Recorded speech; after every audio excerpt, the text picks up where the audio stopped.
We need to talk about Andre Drummond, because I don't think people are giving the signing enough attention, and honestly, I have some mixed feelings I need to get off my chest.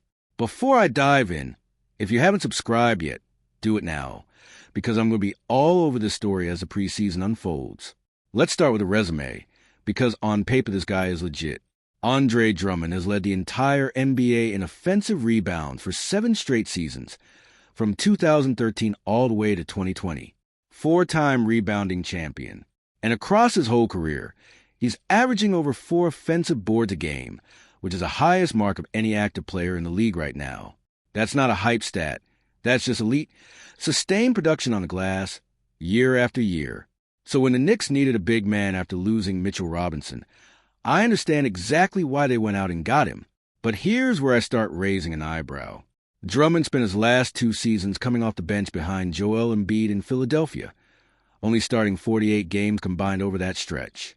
So this is a guy who has settled into a real backup role, a guy who knows how to bring energy in 20 minutes instead of 40. That's actually a good fit for what the Knicks need from their center rotation. And people are saying he's grown more comfortable as a passer too, working next to a superstar like Embiid. Fine, I'll give him that.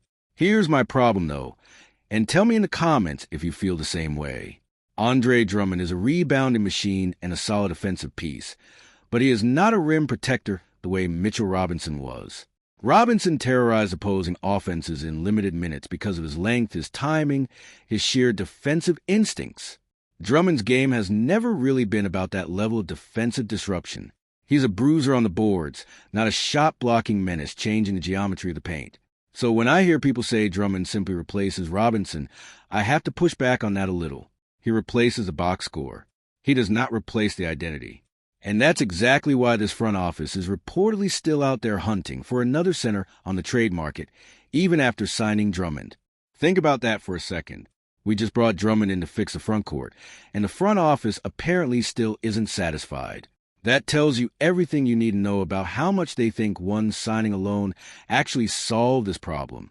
If Drummond was truly the complete answer, we wouldn't still be hearing trade rumors about Jonas Valanciunas or Moussa Diabate floating around right now. Comment below. Do you think Drummond is enough, or is the front office right to keep looking? Now, let's talk fit for a second, because I actually think there's real upside here if this works out the way it should. Drummond next to Karl Anthony Towns could be an interesting look depending on how the rotation gets managed. Towns brings a spacing and skill. Drummond brings a pure rebounding and physicality off the bench. If the coaching staff uses him correctly, in bursts, attacking defensive glass, cleaning up second chance points, that's real value for a champion trying to grind out possessions in the playoffs. I'm not trying to dump on the guy. I just don't want us pretending he's a like-for-like replacement for what we lost. Here's my honest take as a fan who watched this team finally get over the hump last season. I want Drummond to succeed here. I want him to be the steady, physical presence off the bench that helps us defend this title. But I'm not going to sit here and act like signing him closed the book on our center problem, because clearly, even the front office doesn't believe that either, not with all these trade rumors still swirling around.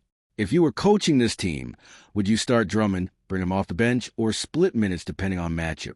Let me know down in the comments. I want to hear your rotation ideas. Drop a like on this video if you're rooting for Drummond to prove me wrong this season.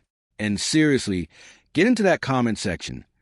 Tell me if you think he's the real deal or just a solid stopgap while we wait for one more trade to actually finish this roster. That's where we stand for now. Subscribe and turn on notifications so you don't miss it the second this front court situation actually gets resolved. Thanks for watching, and I'll see you in the next one.